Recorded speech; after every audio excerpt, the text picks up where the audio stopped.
Yeah, good afternoon, and thanks for having me. It Well always, done. Good job. well, it's always great having you with us. So let's take a look perhaps at what the key motivations might be behind this shift. I mean, do you see this improving transparency and efficiency in the financial ecosystem? Ultimately, that's the goal, right? Oh, well, that is what the banking regulator claims. But when you look at the financial subsector of the Nigerian economy today, you ask yourself, how many markets do we have per se? Number one, you can dimension the markets into maybe two or three markets. You have the stock exchange, the Nigerian exchange, the so-called Nigerian exchange. It's a self-regulatory kind of a market. Buying and selling are done regularly, daily basis, and there is reasonable level of transparency. What is the settlement and what are the mechanism of settlement? We used to have a 5 day settlement. We moved from 5 days to T3, what we call T3, meaning 3 day settlement. Now we are working towards a 2 day settlement. These are, businessmen and women managing that market. Has there been issues? Of course, there were issues, but we've been able to resolve that market.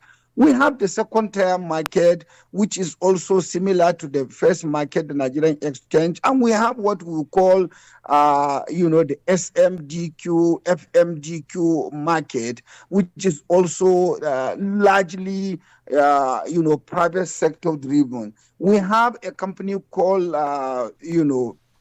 the interbank settlement scheme and the Nigerian bank settlement scheme, and we have interswitch. We have, other settlement mechanism and documentation mechanism. We have a company, standalone company called CSCS, Central Securities Clearance System. Now, all these institutions are privately, driven. They were started, except the stock exchange that was started by government and subsequently ceded to private sector. The rest were started and nurtured and run by government, with regulators having an oversight, like the Securities and Exchange Commission and other, regulatory agencies in Nigeria. Mm. One wonders, in an economy where you have this time-tested institution, why is the central bank just coming in today to say they want improvement in transparency and deepening of the market? Do we really need the central bank to come into that market to achieve those objectives? Let What me is ask. So let me actually the ask you. purpose of the central bank? So let me ask you this, Shuaibu. As we wrap up, what are the potential downsides or the risks from centralizing trading and settlement? The major player in that market, the fixed income market, is the Central Bank of Nigeria. So obviously, if it is managing that morally and ethically, is it right? Will it be right?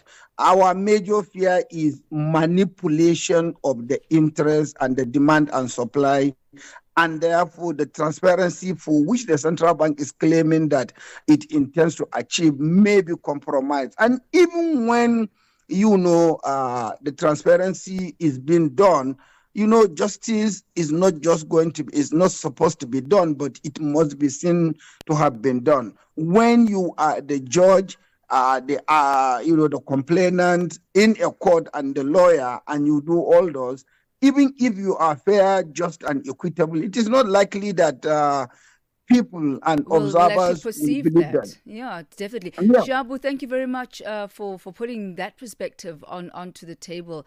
Very much appreciated, sir. Thank you very much. Thanks for having me. Have a good weekend. You have a great one too. That's Shuaibu Idris, Economist and Managing Director at Timeline Consult Limited, saying that, the perception of justice is also very important. You can't be both judge and jury. His views regarding the centralization of the centralization of trading and settlement. It's gone exactly 4:58 Central African Time. Bonjour, bonjour, bonjour.